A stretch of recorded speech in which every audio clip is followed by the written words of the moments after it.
Hello friends, नमस्कार। इस video के अंदर अपन इकोनॉमिक सर्वे देखेंगे, लेकिन किसका? गवर्नमेंट ऑफ इंडिया का। ठीक है, और ये इकोनॉमिक सर्वे है 2022-23 का, जो कि जनवरी 2023 के अंदर रिलीज हुआ था। ठीक है, इस इकोनॉमिक सर्वे का अपन चैप्टर नंबर 9 देख रहे हैं, इंडस्ट्री। ओके, पहली चीज तो ये। दूसरी चीज क्या अपन को समझना है कि इस इकोनॉमिक सर्वे को जब अपन पढ़ते हैं तो दो चीजें होती हैं। क्या होता है? एक तो होता है कॉन्सेप्ट, ठीक है ना, कॉन्सेप्ट जिनको अपन को अलग से लेकर पढ़ना होता है। कहने का मतलब इकोनॉमिक सर्वे में अपन को उसके लिए एक वर्ड मिलेगा। फॉर एग्जांपल, जैसे इकोनॉमिक सर्वे में अपन को वर्ड मिल गया कोर इंडस्ट्री, ठीक है ना, कोर इंडस्ट्री, आधारभूत उद्योग। ठीक है, उसके अंदर वर्ड मिल गया IIP, index of industrial production. इसकी डिटेल कुछ भी नहीं मिली। डिटेल इन द सेंस कि क्या होते हैं ये, क्या इनका बेस ईयर होता है, कितनी इसकी क्वांटिटी, कौन कौन सी इसमें कौन कौन से गुड्स होते हैं। जैसे इसके अलावा भी जैसे मैं बताऊं, जैसे इन्फ्लेशन, मुद्रास्फीति, अपन को वर्ड मिल गया है ना, ये फैक्ट मिल गए इसके अंदर, लेकिन इनकी डिटेल कुछ भी नहीं है इकोनॉमिक सर्वे में। ठीक है, तो इनको इनको अपन बोलते हैं ये कॉन्सेप्ट बेस्ड कॉन्सेप्ट्स है, मतलब फैक्ट से लिंक कॉन्सेप्ट। इकोनॉमिक सर्वे में अपन को फैक्ट मिल जाएगा, ठीक है, उससे संबंधित कॉन्सेप्ट अपन को जानना हो।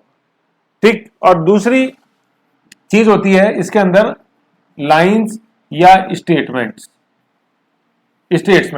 सीधी की सीधी कोई लाइन अपन को दे दी जाएगी, जैसे कि भारत के अंदर रोजगार विहीन वृद्धि हो रही है, ग्रोथ विदाउट एम्प्लॉयमेंट। ठीक है, तो वो एक स्टेटमेंट है, उस स्टेटमेंट को अपन को समझना है। ठीक है, तो ये दो चीजें अपन को ध्यान में रखनी है, एक तो फैक्ट मिलेगा, एक स्टेटमेंट मिलेगा। फैक्ट में सीधा सा एक ये फैक्ट है, इन्फ्लेशन, आईआईपी, ये फिर अपने कोर इंडस्ट्रीज, है ना, ऐसे काफी सारे हैं, जैसे अभी अपन मैं आपको बताता रहूंगा।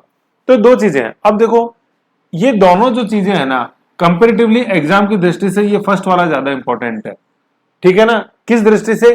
जब अपन जैसे देखते हैं, फॉर एग्जांपल, जैसे आपको अगर 15 से 20 शब्दों में या 50 शब्दों के आंसर कोई आंसर क्वेश्चन पूछा जाए और इतने शब्दों में अपन को आंसर देना है।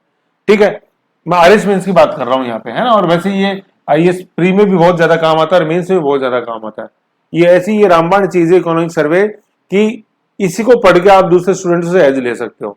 और पूरे स्टूडेंट्स में आपको बता दूं, सिर्फ 2% स्टूडेंट होते हैं पूरी भीड़ के अंदर जो इंडियन इकोनॉमिक सर्वे में हाथ डालने की जरूरत करते हैं। और इन 2% का भी मुश्किल से 5 या 10% ऐसे स्टूडेंट होते हैं जो कि इसको एक सार्थक तरीके से पढ़ते हुए आगे निकल जाते हैं। है ना, मुश्किल है कहने का मतलब। ये कारण क्या है? क्योंकि इन कॉन्सेप्ट्स के पीछे, इस फैक्ट्स के, ये फैक्ट और कॉन्सेप्ट जो है ना, ये फैक्ट से ही कॉन्सेप्ट निकलेगा, लेकिन निकालना आना अपने को। ठीक है ना, अब जैसे मान लो आपने तो इन्फ्लेशन वर्ड पढ़ा इकोनॉमिक सर्वे में, उसके ऊपर आपने अंडरलाइन कर दिया, उसको भूल गए या उसको ढूंढने की कोशिश नहीं करी है कि इसका कॉन्सेप्ट क्या है फैक्ट के पीछे, तो मजा नहीं आएगा। ठीक है ना, फिर लाइन या स्टेटमेंट जैसे जो है, ये तो बता दें बता, और लाइन या स्टेटमेंट जैसे जो है, तो ये अगर अपन को क्वेश्चन का जवाब देना है 100 वर्ड्स के अंदर, या जैसे आईएएस मेन में अपन को देना होता है करीबन 150 से 200 शब्दों के अंदर, तब ये स्टेटमेंट काम आता है। ठीक है, तो ज्यादा इसका वेटेज करीबन ये होता है 80% के लगभग, और ये वेटेज मान लो 20% के लगभग, है ना, नंबर ऑफ क्वेश्चंस में। बाकी मार्क्स में तो ऑलमोस्ट दोनों बराबर ही होते हैं, पढ़ना दोनों या दोनों इंटरलिंक होते हैं। ठीक है, ऐसे ही। तो इस तरह से अपन को इसको पढ़ना है, और फिर मैं आपको समझ में आ जाएगा, जैसे एक दो वीडियो देख लो, उसके बाद समझ में आ जाएगा। अब जैसे ये जो आप देख रहे हो कि आपके सामने ये देखो, ये फैक्ट लिखा हुआ था। ठीक है, ये तो फैक्ट है, और ये उस फैक्ट के पीछे छुपा हुआ कॉन्सेप्ट है। फिर ये फैक्ट है, ये फैक्ट के पीछे छुपा हुआ कॉन्सेप्ट है। तो आप देखोगे कि सर ये ऐसा तो इकोनॉमिक सर्वे दिखता ही नहीं है। एक दूसरी चीज मैं आपको और बता दूं कि आपको वो ओरिजिनल पीडीएफ से पढ़ना है जो गवर्नमेंट ऑफ इंडिया जारी करती है। indiabudget.com करके अपनी साइट है, उसके ऊपर पीडीएफ है। बाकी वो पीडीएफ काफी भारी है, करीबन 400 के लगभग उसमें पेज हैं। आप प्रिंट मत निकालो, अपने टॉक फाटक पे या किसी भी वेल नॉन शॉप के ऊपर वो मिल जाएगा। जयपुर में तो टॉक फाटक पे, बाकी तो आप कहीं से भी जैसे उसको किसी भी वेल नॉन बुक स्टोर से परचेज कर सकते हैं। पीडीएफ का है ना, और ओरिजिनल वाली पढ़नी है। कई इंस्टीट्यूट्स का वो स्लिप मिलता है, मतलब मेन बिंदुओं, नो, उससे काम नहीं होगा, काम होगा ओरिजिनल से। चाहे इंडिया का पढ़ो, चाहे राजस्थान का पढ़ो, पढ़ना ओरिजिनल पीडीएफ से, मतलब ओरिजिनल पीडीएफ के प्रिंट से। मैं ये नहीं कह रहा पीडीएफ मोबाइल में पढ़ो। तो आप देखो कि सर ये पीडीएफ प्रिंट से तो मेल नहीं खा रहा। बिल्कुल, क्यों मेल नहीं खा रहा? क्योंकि मैंने पीडीएफ से फैक्ट उठाए हुए, बाकी इनकी जो एक्सप्लेनेशन है ये अलग से निकाली हुई। ठीक है ना, और ये एग्जाम में पूछेगा, उससे फैक्ट नहीं पूछेगा। ठीक, ये चीज है। तो ऐसे अपन देखते हैं। तो सबसे पहला फैक्टर सप्लाई चेन डिसरप्शन, है ना, सप्लाई चेन डिसरप्शन, आपूर्ति श्रृंखला बाधाएं। सप्लाई, आपूर्ति, चेन श्रृंखला और डिसरप्शन बाधाएं। देखो इंग्लिश में इनको पढ़ो, ज्यादा अच्छा है, बाकी तो मैं समझा ही रहा हूं। तो ऐसा उसमें कोई दिक्कत है नहीं कि आप समझ नहीं पाओ। ये सप्लाई चेन डिस्ट्रप्शन क्या होता है, पहले आपको पढ़ के बता देता हूँ। ये supply chain disruption is any event that causes A disruption, मतलब बाधा उत्पन्न करता है इन प्रोडक्शन, सेल और डिस्ट्रीब्यूशन ऑफ प्रोडक्ट्स। तो पहली चीज तो ये समझनी है कि ये घटना होती है जो कि बाधा उत्पन्न करती है, किसमें, 1 2 3, ठीक है ना। स्टूडेंट समझता है कि सिर्फ सेल के अंदर बाधा उत्पन्न करती है, नो, ये ऐसी घटनाएं या ऐसे इवेंट्स होते हैं जो कि किसी भी वस्तु के प्रोडक्शन में, उसकी सेल में या उसके डिस्ट्रीब्यूशन में। सेल एंड डिस्ट्रीब्यूशन, देखो सेल क्या होता है, सेल एंड डिस्ट्रीब्यूशन में क्या फर्क है। मैंने कुछ बनाया और मेरे घर के बाहर ही मैंने उसको बिकने के लिए बेच दिया तो वो तो हो गई सेल।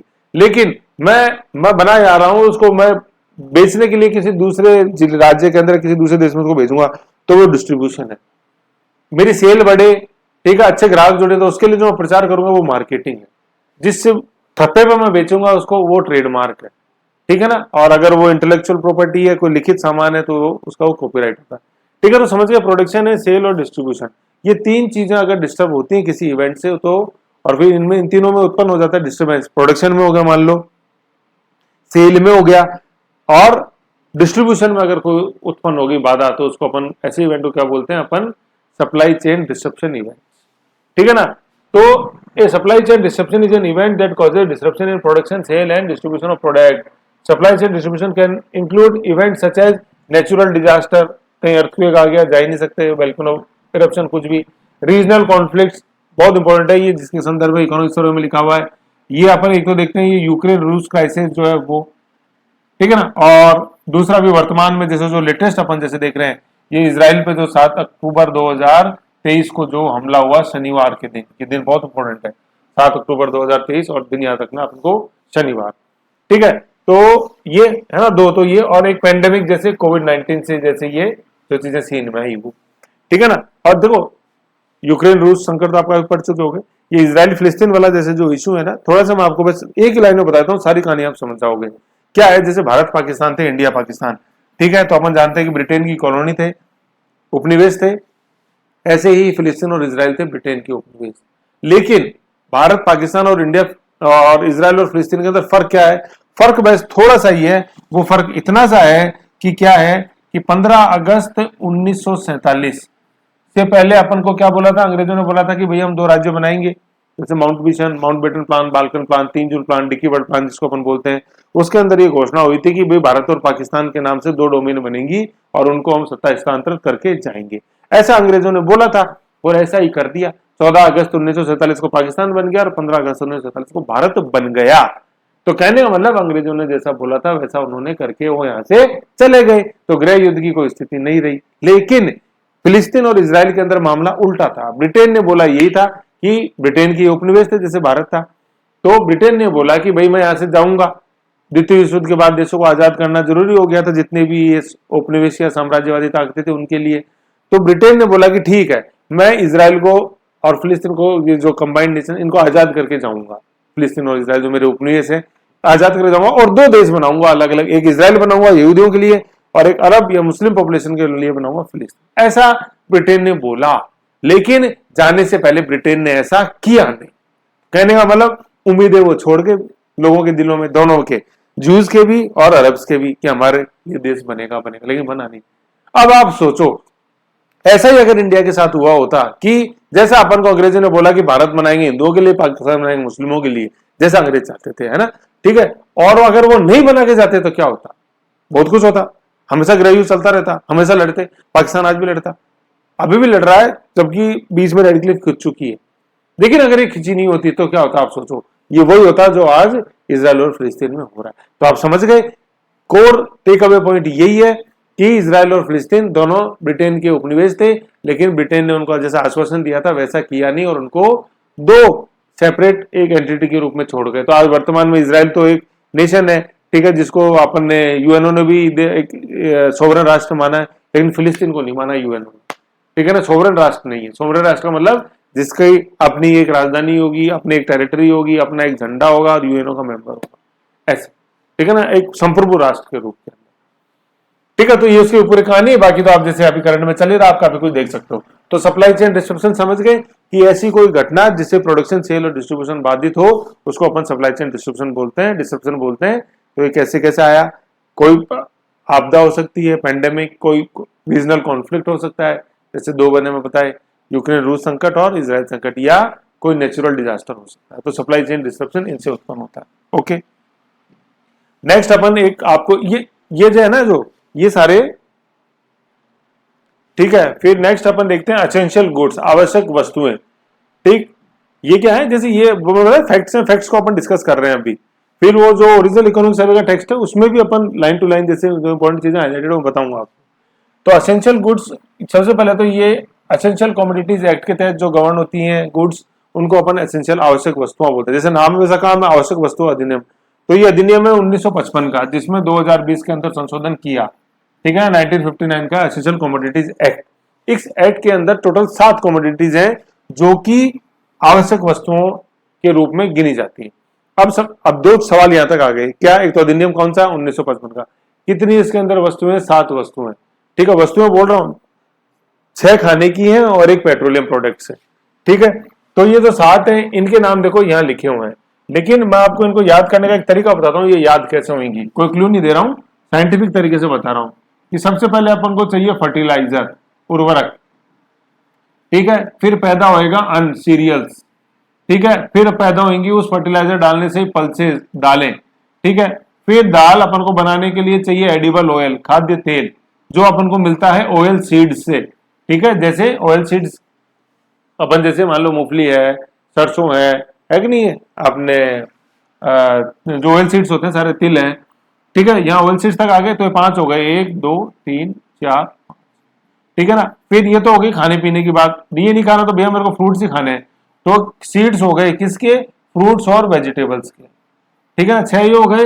और 7वां इसके अंदर क्या होता है? Petroleum products, petroleum. ठीक है ना, ये लिखा हुआ है petroleum and allied products. Petroleum में तो आ गया पेट्रोल, और अलाइड का मतलब जैसे डीजल हो गया, केरोसिन हो गया, ग्रीस हो गई, वो सारा। तो टोटल ये 7 है। तो अपन ने देखा इन 7 का तो इन 6 का तो लेना देना किससे है? फूड से है।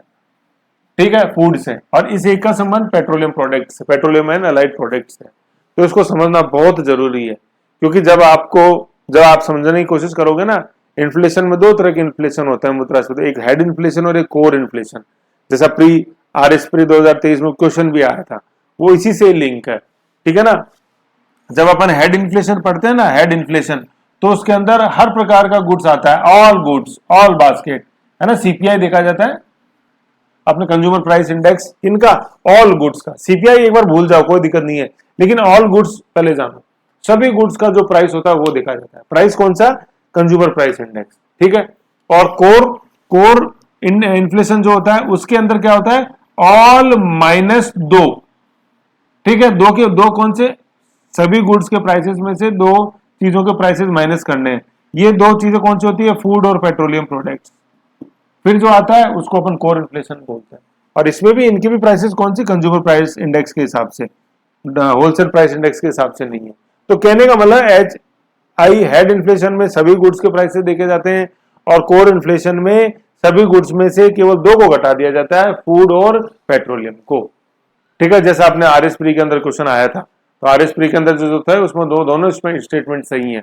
हेड में सारे और कोर में -2 कर दो। 2 क्या? फ्यूल और फूड और फ्यूल। ठीक है ना, FF ऐसा। तो ये एसेंशियल कमोडिटीज में आते हैं ना, इसलिए इनको है ना। और अलग करने का दूसरा कारण क्या है? जो वैज्ञानिक कारण जो है ना, वो ये है कि ये दोनों प्रोडक्ट्स के जो प्राइसेस होते हैं ना, काफी वॉलेटाइल होते हैं। वॉलेटाइल का मतलब इनमें बहुत ज्यादा उतार चढ़ाव होता है। अब आप सोचो सर ऐसे क्यों होता है? ये ऐसे इसलिए होता है क्योंकि जैसे पेट्रोलियम तो अपन आज भी अपन जैसे देखते हैं, भारत करीबन 65% अपनी जरूरतों जो है पेट्रोलियम प्रोडक्ट्स की वो आयात करता है। तो इसका मतलब दूसरे देशों से लेते हैं अपन, इंपोर्ट करते हैं अपन। तो अब बीच में मान लो कोई सप्लाई चेन डिसरप्शन हो गया, जैसे रूस यूक्रेन क्राइसिस हो गया, है कि नहीं है? तो रूस क्राइसिस हो गया, तो जो जॉर्जिया वगैरह से जो जा रही थी गैस पाइपलाइन सस्ती यूरोप में, और वहां से जैसे अपन को मिलती थी, वो डिसरप्शन हो गया, आएगा ही नहीं, है ना। सेल एंड डिस्ट्रीब्यूशन, तो डिस्ट्रीब्यूशन कर रहे थे, वो गैस का अपन को मिल ही नहीं रही है। अब जैसे इजराइल वाला हो गया, तो इजराइल का मेडिटेरियन सी से जो निकलते हैं जहाज, उनके टैक्सेस वगैरह बहुत बढ़ जाएंगे, इंश्योरेंस बढ़ जाएगा बहुत ज्यादा, क्योंकि भाई फिलिस्तीन आप देखो ना कहाँ है, बिल्कुल अपने मेडिटेरियन सी के किनारे ही तो है कि नहीं है? तो वहाँ इंश्योरेंस बढ़ जाएगा, वहां से गुजरना रिस्की हो जाएगा, है कि नहीं है सारा। तो अब केप ऑफ गुड होप का चक्कर लगा के आना पड़ेगा। पहले अपन को बीच में से मेडिटेरियन सी से सीधे रेड सी में आ जाते थे, है कि नहीं है, तो अब वो कॉस्ट बढ़ गई। तो अब ये डिसरप्शन एक्टिविटीज है सारी, सप्लाई चेन डिसरप्शन एक्टिविटीज है ना, SLD supply chain disruption, SCD supply chain disruption, वो एसिडी हो गई है, एसिडिटी नहीं एसिडी, ठीक है ऐसे। उन इस कारण ये वोलेटाइल है। और फूड प्राइसेस जैसे अपन देखते हैं तो भाई आज भी अपन जैसे देखते हैं कि भाई इंडियन एग्रीकल्चर करीबन 70% जो है वो अपने मानसून के ऊपर डिपेंडेंट है, और मानसून आप देख लो, मानसून बड़ा बेवफा है कि नहीं, तो ये तो इसलिए जैसे अपन बोलते हैं देखो कि है ना, दो क्वेश्चन आते हैं। एक क्वेश्चन जो सबसे इंपॉर्टेंट है कि भारतीय अर्थव्यवस्था मानसून का जुआ है, ठीक है ना, Indian economy is a Gamble based on Indian monsoon या डिपेंडेंट ऑन इंडियन मानसून। भारतीय अर्थव्यवस्था बोल रहा हूँ, कृषि नहीं, भारतीय अर्थव्यवस्था। तो उसमें क्या लिखते हैं अपन, उसमें ये आता है कि जब भारतीय अर्थव्यवस्था में कोर इन्फ्लेशन की समस्या अपन देखते हैं, कोर इन्फ्लेशन होता है फूड और मतलब हेड इन्फ्लेशन होता है ज्यादा, क्यों, क्योंकि फूड और फ्यूल के उसमें प्राइसेस होते हैं ज्यादा। अब फूड के आइटम्स जैसे जो कंपेरेटिवली 7 हैं, जो कि एसेंशियल गुड्स एक्ट में भी हैं, 6 उसमें एसेंशियल गुड्स एक्ट में है, 7 है टोटल, मतलब उसमें 6 फूड से रिलेटेड है। ऐसे करके वो सारे वो आंसर यूं बनते हैं। तो जब तक फैक्ट नहीं डालोगे तब तक कुछ नहीं होगा। देखिए अब आप आवश्यक वस्तुएं आए, आप लोग बहुत जरूरी होते हैं खाने पीने के लिए, स्वास्थ्य के लिए, इंसान मर जाएगा उनकी वो नहीं खाएगा तो, और सोचो कि मेरे को 2 में से 8 नंबर दे देगा, 0 देगा। अगले क्वेश्चन पर फैक्ट और फैक्ट डालना है। 1955 में 2020 में हुआ 7 है, ये क्या, fertilizer, cereals, pulses, edible oil, oil seeds, फिर छठा अपने seeds of fruits and vegetables, और 7वां पेट्रोलियम एंड एलाइड प्रोडक्ट्स। तब आते हैं नंबर, तो नंबर छीनने पड़ते हैं भैया, ठीक है। ये हो गया एसेंशियल गुड्स हो गया। अब जैसे आप इकोनॉमिक सर्वे में आप पढ़ोगे ना तो उसमें ये नहीं है, उसमें एसेंशियल आवश्यक वस्तु आदि, आवश्यक वस्तु, बाकी मैं करा रहा हूं। एक आएगा PFC। ये PFC क्या होता है, personal final consumption expenditure. Personal बोलते हैं, प्राइवेट बोलते चीज, प्राइवेट याद रख लो, पर्सनल इनकम होता है वो, है ना, private final consumption expenditure PFC। ये क्या होता है कि जैसे मान लो, आज मान लो जैसे मैं हूं, ठीक है ना, मेरे को 100 रुपए मिलते हैं, ठीक है ना, और उनमें से 80 रुपए मैं खर्च कर देता हूं सामानों के ऊपर, ठीक है ना, लाने खरीदने सब में, तो मेरा जो है क्या, personal final consumption expenditure, final consumption expenditure. Personal ये प्राइवेट, सॉरी प्राइवेट, प्राइवेट का तो मतलब मैं, फाइनल का मतलब अंतिम, है ना, अंतिम रूप से ये वस्तुएं मैं जो 80 रुपए से जो मैंने वस्तुएं खरीदी ना, वो मैं बेचूंगा नहीं, वो मैं कंज्यूम ही करूंगा। जैसे फॉर एग्जाम्पल मैं बता रहा हूँ, फॉर एग्जाम्पल जैसे मैं बता रहा हूँ कि मैं क्या बताऊं क्या खरीद, जैसे मैं एक कॉपी खरीद के लाया फॉर एग्जाम्पल, है ना, जैसे कॉपी खरीद के लाया, कॉपी खरीद के लाया, तो अब वो मैं काम करने के लाया कि मैं इसके अंदर माइक्रो बनाऊंगा करंट्स के बच्चों के लिए, मैं इस कॉपी को बेचने के लिए नहीं लाया, ठीक है ना। ऐसा नहीं कि मैं 10 रुपए में लाया और 12 रुपए में बेचूंगा, नो, ये फाइनल कंजप्शन के लिए मैं लेके आया हूं। तो प्राइवेट फाइनल कंजप्शन एक्सपेंडिचर आप समझ गए ना, उपभोग के लिए आपने वस्तु खरीदी है, ना कि बेचने के लिए। अगर बेचने खरीदे तो वो इंटरमीडिएट हो जाता, ठीक है, इंटरमीडिएट गुड्स होते हैं वो। तो समझ गए, अब सारी चीजें आएगी, अब मैं क्या बताऊंगा, ठीक है ना। लेकिन इसमें 2 चीजें हो रही हैं, एक तो रेजिडेंट हाउस होल्ड्स की देखी जाती है। रेजिडेंट का मतलब क्या हो गया, सिटीजन नहीं लिखा हुआ है, ये मैं बता रहा हूँ। रेजिडेंट का मतलब हो गया सिटीजन प्लस फॉरेनर्स, ये रेजिडेंट होता है, ठीक है ना, ये रेजिडेंट है, ठीक है ना। नॉन प्रॉफिट ऑर्गेनाइजेशन जैसे जो होते हैं, मान लो कहीं पे वृद्धाश्रम चल रहा है, बच्चों के लिए स्कूल चल रहा है, वहां पे जो हो रहा है पूरा एक्सपेंडिचर हो रहा है, उसको अपन प्राइवेट फाइनल कंजप्शन एक्सपेंडिचर बोलते हैं, ठीक है। तो ये है सारी चीज, पढ़ लें एक बार। एक तो ये चीज है इसके अंदर, और इकोनॉमिक टेरिटरी एक आता है। इकोनॉमिक टेरिटरी मतलब जो अपने देश की भौगोलिक सीमा है ना, उसको इकोनॉमिक टेरिटरी बोलते हैं। एम्बेसी वगैरह में कहीं हो रहा है उसको अपन नहीं गिनेंगे, ठीक है, भौगोलिक सीमा के अंदर, ठीक है ना। देखो उसमें 2 चीजें, on final expenditure of goods and service, whether made in economic territory और आउटसाइड द इकोनॉमिक टेरिटरी, मतलब अपने देश के अंदर हो रहा है तो वो गिनेगा, और बाहर हो रहा है रेजिडेंट, जैसे फॉर एग्जाम्पल जैसे मैं हर सिटीजन, भाई सभी सिटीजन्स, ये सिटीजन है, ठीक है, ये रेजिडेंट है, ठीक है, ये रेजिडेंट, मतलब ये रेजिडेंट होते हैं सिटीजन्स के अंदर, सॉरी ये यूं उल्टा बन गया, ये रेजिडेंट्स हैं, ठीक है, और ये अपने फॉरेन सिटीजन्स है जो इंडिया के अंदर है। तो ये अपने जो होते हैं ना सिटीजन्स, ये सारे सिटीजन्स ही होंगे, सिटीजन्स होना जरूरी है रेजिडेंट बनने के लिए, ठीक है ना। सिटीजन मतलब भारत के जैसे जो सिटीजन्स होते हैं वो रेजिडेंट तो है ही, यही साथ में जो फॉरेन कंट्री के जो है ये भी रेजिडेंट होते हैं, लेकिन ये सिटीजन नहीं होता, ये अपन को समझना, ठीक है ना। तो अब जैसे मान लो आज मैं भारत का नागरिक हूँ, सिटीजन हूँ, आज मैं कहीं घूमने जाता हूँ, फॉर एग्जाम्पल मैं पाकिस्तान गया घूमने क्या जा नहीं सकता क्या, है ना, पाकिस्तान गया मैं घूमने, और फिर वहां मत जाके मैंने कुछ एक्सपेंडिचर किया, तो मैं पैसे तो इंडिया से ही लाया था ना, और फिर मैं उनको एक्सपेंडिचर कर रहा हूँ, चीजें कंज्यूम कर रहा हूँ।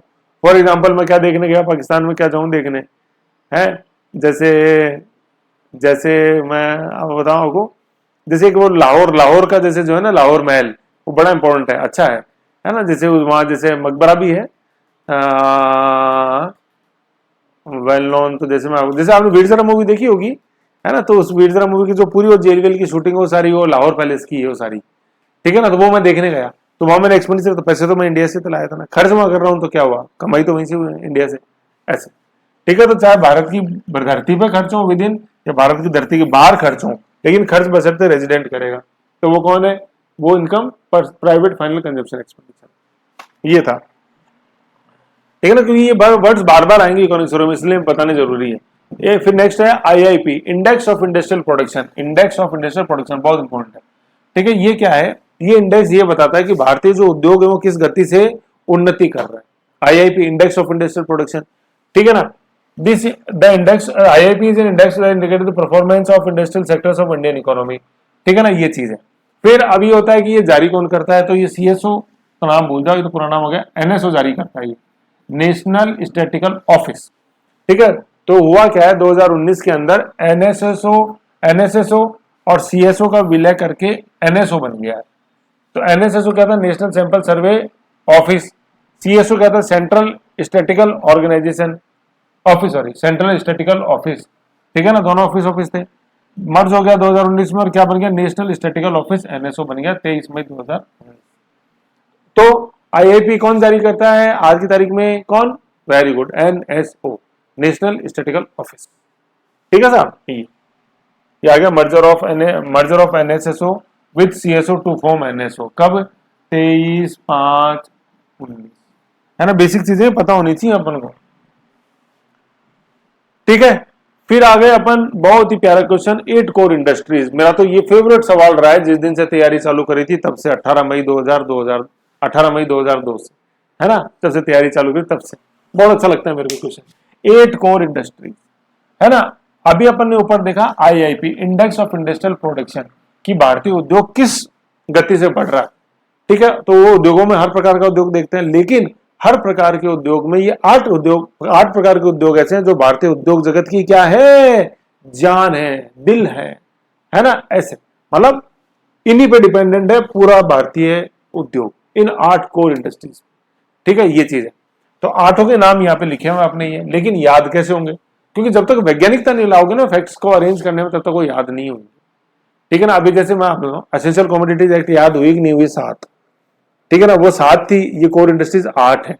तो पहले तो ये देखो बंसी वाले ने देखो क्या मतलब एक तालमेल बनाया है, 7 तो ले लो भैया एसेंशियल कमोडिटीज, 8 ले लो कोर इंडस्ट्रीज, सीआई बोलते हैं उनको, है ना, इस इंडेक्स ऑफ कोर इंडस्ट्रीज को आईसीआई बोलते हैं, इंडेक्स ऑफ कोर इंडस्ट्रीज, ठीक है, समझ गए।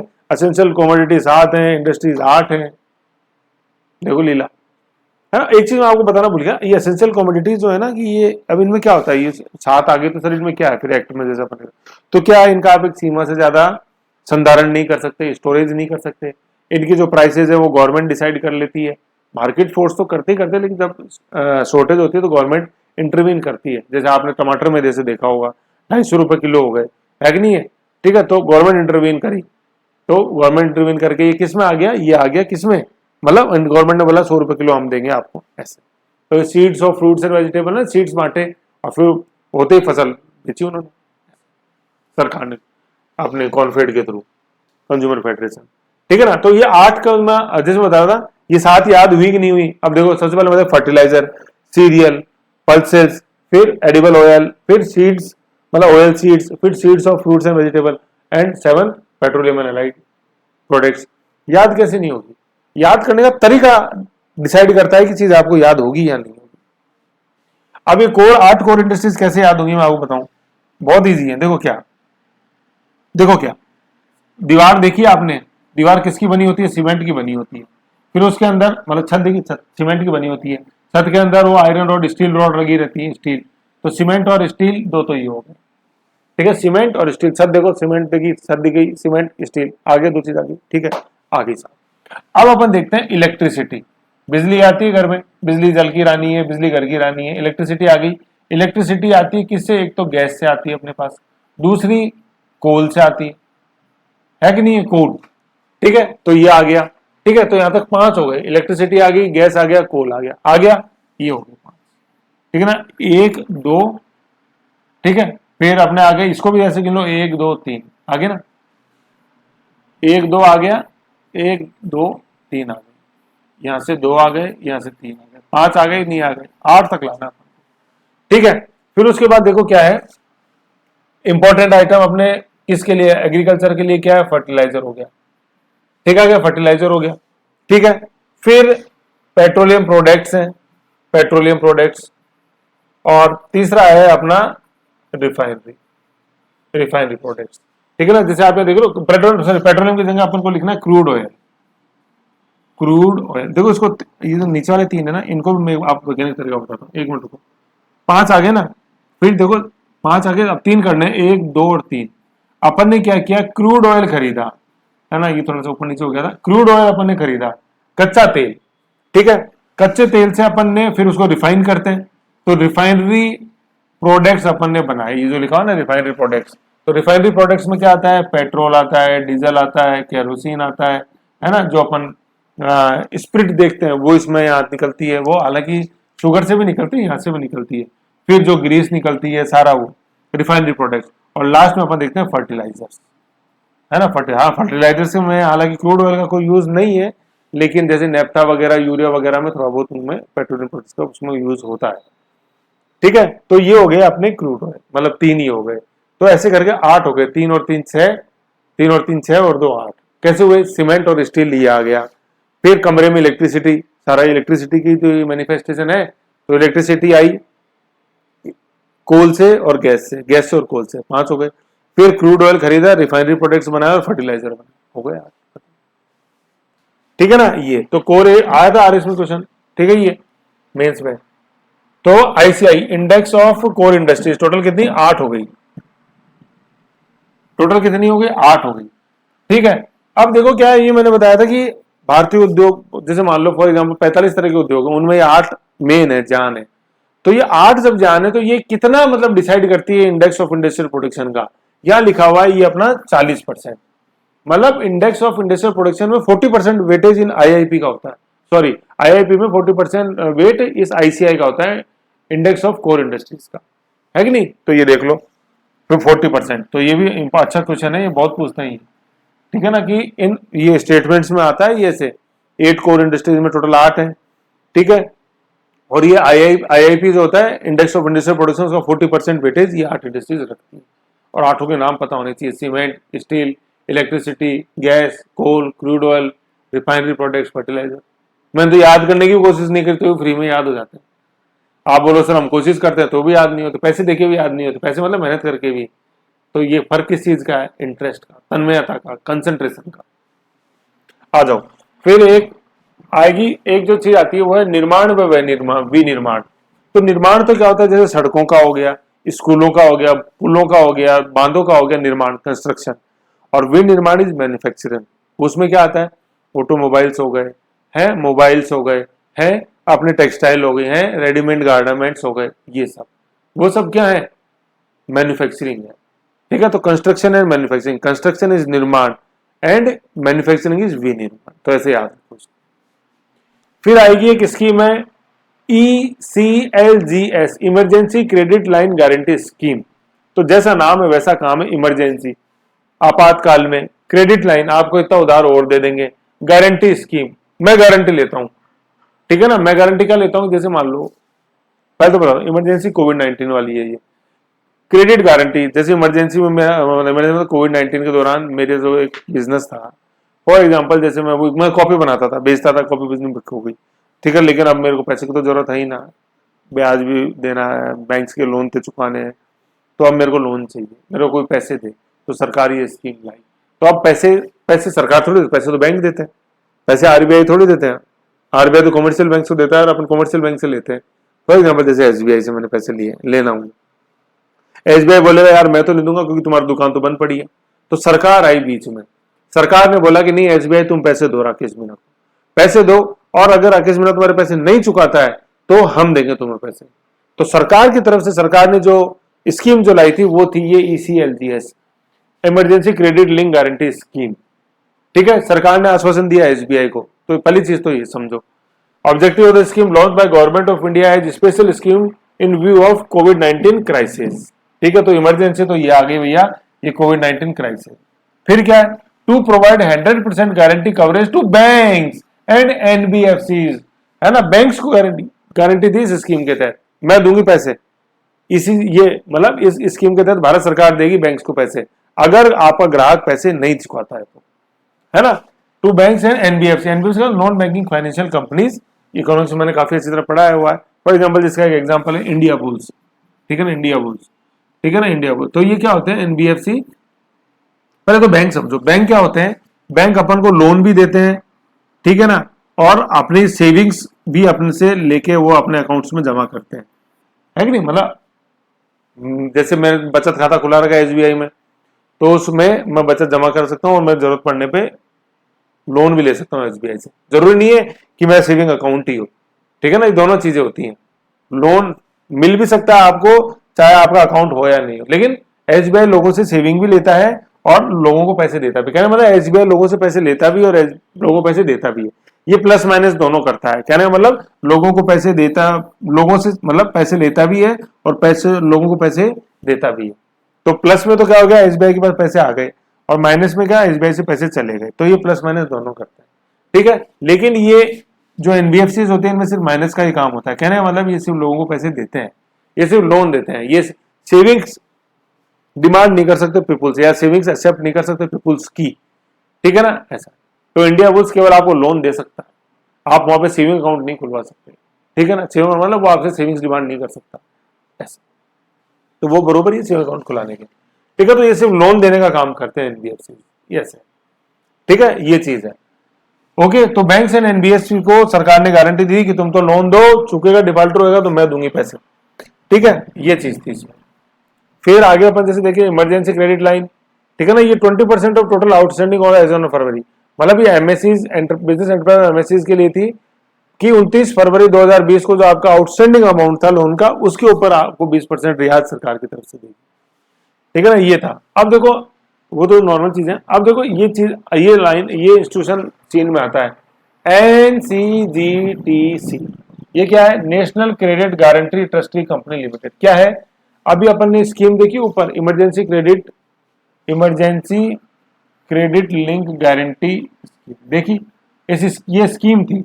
सरकार ने दिया वचन, तो यार सरकार क्या होती है, सरकार की कोई इंस्टीट्यूशन भी तो आया ना सामने जिससे कि जाके SBI बात कर सके। तो ये इंस्टीट्यूशन था, ये नोडल एजेंसी थी जो भारत सरकार ने बनाई, क्या, national credit guarantee trustee company limited, ठीक है ना।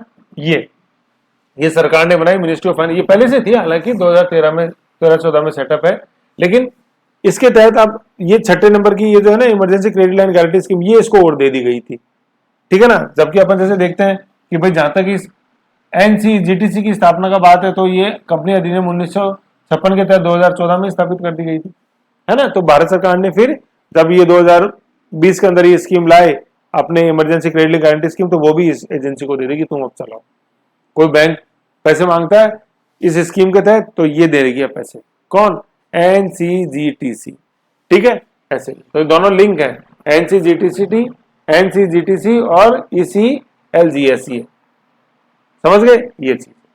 देखो स्कीम 2020 में आई थी 29 फरवरी 2020, क्योंकि धीरे धीरे भाई अपन देखा था कि माहौल बदलने लग गया था। हालांकि कोविड तो जो लॉकडाउन है वो तो मार्च में लगा था, लेकिन यहाँ से सुबगाहट चालू हो गई थी, ठीक है ना, ये चीज है। फिर नेक्स्ट अपन देखते हैं रिफॉर्म्स दो तरह के होते हैं, नीतिगत सुधार व संरचनात्मक सुधार, ठीक है। नीतिगत सुधार क्या होते हैं, नीतिगत सुधार से अपना क्या मतलब है, नीतिगत सुधार से मतलब है पॉलिसी में चेंज कर दिया, है ना। जैसे फॉर एग्जांपल जैसे 12वीं पंचवर्षीय योजना खत्म हो गई, फिर अपन ने नीतिगत सुधार क्या किया, एक अपन ने 30 वर्षीय प्लानिंग डॉक्यूमेंट लेके आए, तो वो एक नीति का अंदर सुधार। जैसे शिक्षा नीति के अंदर परिवर्तन कर दिया, एसेंशियल कमोडिटीज एक्ट अपन ने देखा था 55 रिफॉर्म हुआ 2020 के अंदर, अमेंडमेंट हुआ, तो नीतिगत सुधार, नीति में चेंज कर दो। और संरचनात्मक, नीति का तो मतलब हो गया पॉलिसी चेंजेस, और संरचनात्मक मतलब स्ट्रक्चरल चेंजेस, स्ट्रक्चर में आपने चेंज कर दिया। जैसे पहले प्लानिंग कमीशन था, उसको हटा के 2014 15 अगस्त 2014 को अपन क्या लिया है, नीति आयोग, तो स्ट्रक्चर संस्था को चेंज कर दिया आपने, तो स्ट्रक्चरल चेंजेस है। जैसे फॉर एग्जांपल अपन ने अभी ये देखा 2019 23 मई 2019 में क्या चेंज हुआ, एनएसएसओ और एनएसओ को मिला के सीएसओ लिया है कि नहीं, तो स्ट्रक्चरल चेंजेस था ऐसे। ओके, ये लिखा ही हुआ। फिर नेक्स्ट अपन देखते हैं फॉरेन डायरेक्ट इन्वेस्टमेंट। देखो फॉरेन डायरेक्ट इन्वेस्टमेंट क्या होता है, जैसे मान लो आज कोई भारत से बाहर कहीं बैठा है, ठीक है ना, जैसे कोई ब्रिटेन का नागरिक है, अमेरिका का नागरिक है, वो भारत में निवेश करना चाहता है, ठीक है ना, तो जब वो निवेश करता है तो उसको अपन फॉरेन डायरेक्ट इन्वेस्टमेंट बोलते हैं। एफडीआई है ना, डायरेक्ट, फॉरेन मतलब फॉरेन से आया, इंडिया से बाहर से आया, डायरेक्ट मतलब डायरेक्ट उस व्यक्ति के पास आया जो कि वो चाहता था। जैसे मान लो मेरा कोई नोन है या कोई वो मेरे को पैसे भेजता है तो वो एफडीआई है, फॉरेन डायरेक्ट इन्वेस्टमेंट, ठीक है ना, एफडीआई। ये दो तरीके से आता है भारत में, कैटेगरी ए और बी। ए में आता है ऑटोमेटिक रूट। ऑटोमेटिक रूट मतलब आरबीआई से आपको, मतलब आरबीआई मतलब सरकार से अनुमति लेने की जरूरत नहीं है, तो ऑटोमेटिक रूट हो गया। फिर सरकार से अनुमति लेने की जरूरत है तो वो गवर्नमेंट रूट हो गया। और फिर सी तीसरा होता है कि दोनों, आधा ऑटोमेटिक है आधा सरकार का, तो मेजर रूप से तो दो ही होते हैं, ठीक है ना। तीसरा 50-50 है, ठीक है, तो 100% हो जाएगा ऑटोमेटिक, मतलब परमिटेड। ऑटोमेटिक का मतलब क्या होता है कि आपको गवर्नमेंट की परमिशन नहीं लेनी होती, ठीक है ना। देखो मैंने लिख रखा है यहाँ पे, automatic route does not require prior approval of the government और द आरबीआई। आरबीआई भी सरकार ही अपने आप में, और क्या, सरकार का हिस्सा है। और दूसरा होता है गवर्नमेंट रूट जिसमें जरूरत होती है। तीसरा उसमें 50-50, ठीक है ना। और एफडीआई अच्छा होता है तो ये डिपेंड करता है ईज ऑफ डूइंग बिजनेस पे, वर्ल्ड बैंक जारी करता है ease of doing business report ऐसे, ठीक है, ये चीज है। बाकी करंट में अपन ने देखा हुआ है EODB, ease of doing business. कुछ सेक्टर्स में फॉरेन इन्वेस्टमेंट अलाउ नहीं है, जैसे जुए के अंदर, लॉटरी बाजी के अंदर, है ना। और फिर जैसे अपन देखते हैं एटॉमिक एनर्जी, रेलवेज के अंदर, चिट फंड के अंदर नहीं है, निधि कंपनियां, वही चिट फंड से का हिंदी नाम है। रियल एस्टेट बिजनेस बशर्ते अगर टाउनशिप या कॉलोनी है तो उसके टाउनशिप के लिए अलाउ है एफडीआई, ठीक है। Trading in transferable development rights, manufacturing of tobacco, cigars, है ना, सिगरेट्स, ये सारे वही उसके प्रोडक्ट्स हैं अपने तंबाकू के, ठीक है, ये है। और फिर अब देखो ये एफडीआई के वर्तमान में लिमिट्स है, मेडिकल डिवाइसेस में 100%, जैसे इंश्योरेंस वाला आ रहा है, जब चैप्टर पढ़ोगे तो उसमें 49%, ऐसे सारे ये है ना। गवर्नमेंट रूट के तहत यही है जिनके अंदर जो अलाउ हो रखी है अभी, ठीक है, ऐसे। बेनिफिट्स ऑफ एफडीआई, ये इकोनॉमिक डेवलपमेंट बढ़ता है सारा, है ना, तो नॉर्मल चीजें इसमें आप लिख दोगे। लेकिन क्या है, एक एफडीआई का एक विलोम होता है जिसको अपन बोलते हैं एफपीआई। विलोम तो नहीं बोलेंगे, थोड़ा पर्यायवाची बोल देंगे, विलोम गलत हो जाएगा। FPI, foreign portfolio investment. Foreign portfolio investment क्या होता है, देखो जैसे मैंने बताया था कि मैं था, मेरा दोस्त बाहर बैठा है अमेरिका में, उसे डायरेक्ट मेरे को पैसे भेज दिए, डायरेक्ट मेरे अकाउंट में डाल दिए, वो तो एफडीआई है। सरकार की अनुमति से डालने का अगर उस सेक्टर है तो वो ऑटोमेटिक रूट में नहीं है, वो गवर्नमेंट रूट में। और सरकार की अनुमति अगर जरूरी है देखो तो हो गया गवर्नमेंट रूट, अनुमति जरूरी नहीं है आरबीआई का तो हो गया ऑटोमेटिक रूट। पहली चीज तो डायरेक्ट पैसे मेरे अकाउंट में आ गए, वो एफडीआई। दूसरा क्या है कि उसने मेरे को पैसे नहीं दिए, उसने मेरे शेयर्स खरीदे, जो बॉम्बे स्टॉक एक्सचेंज या नेशनल स्टॉक एक्सचेंज में मेरे शेयर्स थे उसने वो खरीदे, तो वो पैसा इनडायरेक्टली आया मेरे पास, तो उसको अपन बोलते हैं फॉरेन पोर्टफोलियो इन्वेस्टमेंट। कि जब वो मेरे शेयर्स खरीदेगा, मेरी इक्विटी में इन्वेस्ट करेगा, तो उसको अपन बोलते हैं फॉरेन पोर्टफोलियो इन्वेस्टमेंट। और एफडीआई डायरेक्ट मेरे पैसे ट्रांसफर हुए अकाउंट के अंदर ऐसे, ठीक है ना, ये है, ठीक है। फिर तीसरा नेक्स्ट कॉन्सेप्ट है जेनेरिक ड्रग्स। दो चीजें होती हैं, एक तो होती है जेनेरिक ड्रग, एक होती है ब्रांडेड ड्रग। ब्रांडेड ड्रग क्या है, जो किसी ब्रांड की किसी ने बनाई है, ठीक है। और जेनेरिक ड्रग क्या होती है, उस ब्रांड की ही नकल कर दी थोड़ी सी और बिल्कुल हूबहू ब्रांडेड दवाई की तरह अपन ने बना दी।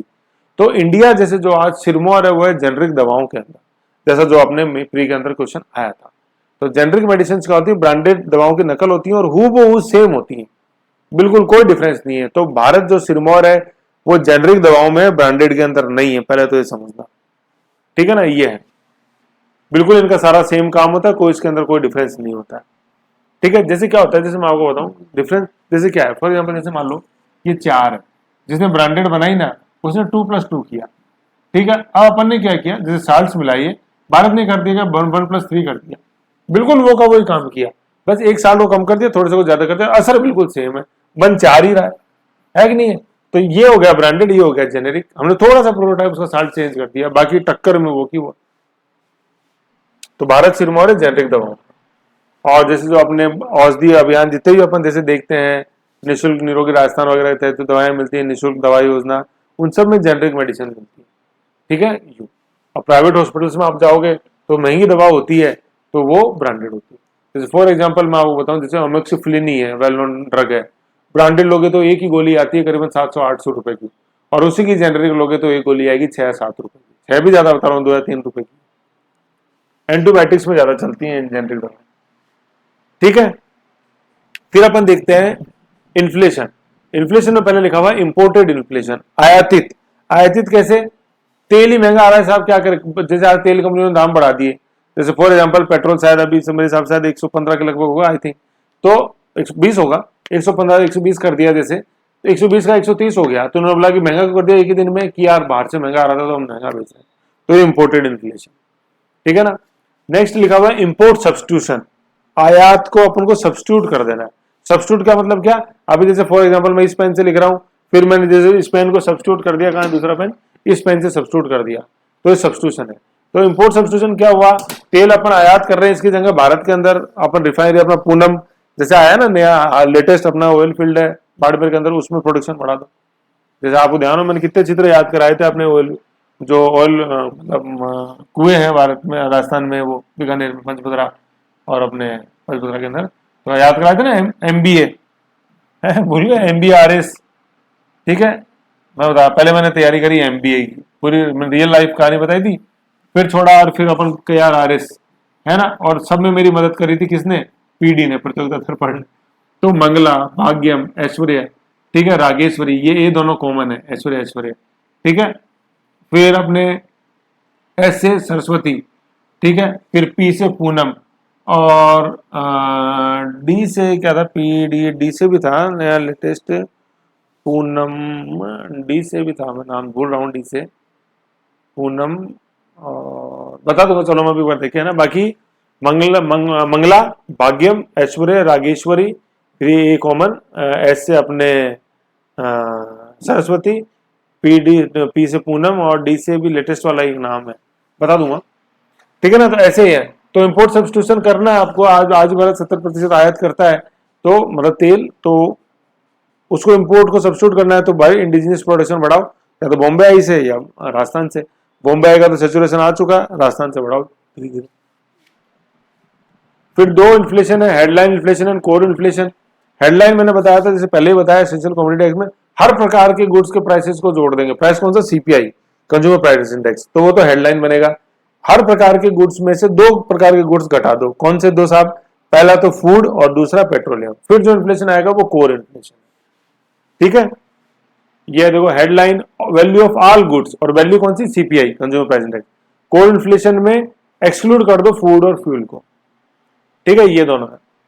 फिर एक डेप्रिसिएशन क्या होता है, बार बार अपन पढ़ेंगे, डेप्रिसिएशन ऑफ करेंसी। ये डेप्रिसिएशन देखो बिल्कुल सिंपल वर्ड्स में आपको बता देता हूं, यहाँ पे जो लिखा हुआ है ये वाला, ये क्या है? जैसे अब पहले क्या था, $1 60 रुपए का, आज हो गया $1 72 रुपए का। ठीक है ना, तो इसको अपन बोलते हैं डेप्रिसिएशन ऑफ रूपी। डेप्रिसिएशन या रुपए कमजोर हुआ। ठीक है ना, तो अब आप देखो इसमें क्या करें, अब कैसे इसको समझेंगे। पहले $1 खरीदने के लिए 60 रुपए मेरे को देने पड़ रहे थे। $1 लेना है ना, तो 60 रुपए देने पड़ रहे हैं मेरे को। अब $1 खरीदने के लिए मेरे को कितने रुपए देने पड़ रहे हैं? 72 रुपए देने पड़ रहे हैं। कहने का मतलब मेरे को 12 रुपए ज्यादा देने पड़ रहे हैं $1 खरीदने के लिए। तो मुझे बताओ ये डॉलर महंगा हुआ कि नहीं हुआ? चलो डॉलर परेशान कर रहा है, कोई बात नहीं, इस डॉलर की जगह मैं कर देता हूं, क्या करूं, कॉपी कर देता हूं, कोई दिक्कत नहीं। कॉपी, वही कॉपी चल रही थी आज, तो वही लिखने वाली कॉपी। पहले मेरे को एक कॉपी मिल रही थी 60 रुपए में, अब वही कॉपी मेरे को मिल रही है किसमें? 72 रुपए में। पहले एक कॉपी खरीदने के लिए 60 रुपए लग रहे थे, अब एक कॉपी खरीदने के लिए 72 रुपए मेरे को देने पड़ रहे हैं। तो मुझे बताओ ये कॉपी मेरे लिए महंगी हो रही है कि नहीं हो रही है? ऐसे ही ये डॉलर महंगा हो गया मेरे लिए, है कि नहीं है? तो कहने का मतलब $1 मेरे को पहले 60 रुपए में मिल रहे थे, अब मेरे को 12 रुपए ज्यादा देने पड़ रहे हैं, तो रुपए कमजोर हो रहा है। पहले इतने से रुपए में मेरे को $1 मिलेगा, अब मेरे को थोड़े पैसे ज्यादा ले जाने पड़ रहे हैं और फिर $1 लेके आ रहा हूँ, तो डॉलर मजबूत हो रहा है और रुपए कमजोर हो रहा है। अब आप सोचो कि सर ये रुपया मजबूत कब होएगा? क्यों नहीं होएगा? जैसे 72 के बाद क्या हुआ, 72 के बाद आप बताओ ये रुपया कैसे मजबूत होएगा कि $1 हो गया 70 रुपए का। मतलब इसी की तुलना में कर रहे हैं 72 की तुलना में। भाई 60 से 72 हुआ जब तो रुपए कमजोर हो गया, लेकिन जब 72 से 70 हुआ तो रुपए क्या हुआ? रुपए मजबूत हो गया। क्यों? क्योंकि इस बार मेरे को $2 कम देने पड़ रहे थे $1 खरीदने के लिए, तो इसलिए क्या हो गया कि रुपए तो हो गया मजबूत और डॉलर हो गया कमजोर। क्योंकि अब अगर मैं 72 रुपए लेके जाऊंगा तो मेरे को $1 $1.2 मिलेगा, थोड़ा $1 ज्यादा मिलेगा, है ना। ऐसे क्यों? क्योंकि रुपया मजबूत हो गया, डॉलर कमजोर हो गया। ऐसे कभी कभी खुशी कभी गम, ऐसे है, समझे? ठीक है, तो इस डेप्रिसिएशन को ध्यान रखो, है ना, क्योंकि ये बड़ी मतलब ये तो मैंने समझाया इसलिए आसान हो गया, लेकिन पहले नहीं आता होगा या जिसको बगैर समझे जैसे इसमें पड़ जाते हैं ना तो गड़बड़ हो जाती है। खैर कोई नहीं, मैं होना यार, चिंता क्यों करते हो, विश्वास दिखाओ, आगे बढ़ो, है ना। तो यहाँ तक अभी तक मैंने तैयार किया था, फिर आगे आगे चीजें और आएंगी, मैं और उसमें बताता जाऊंगा, लेकिन इन चीजों को पढ़ो, ये आपको करंट में भी पढ़ेगा, मदद करेगी काफी जो अपन पढ़ते हैं। ठीक है, फिर इसके आगे और मैं आपको चीजें अभी बताऊंगा, फिर अपन अगले वीडियो में और देखते हैं। ओके।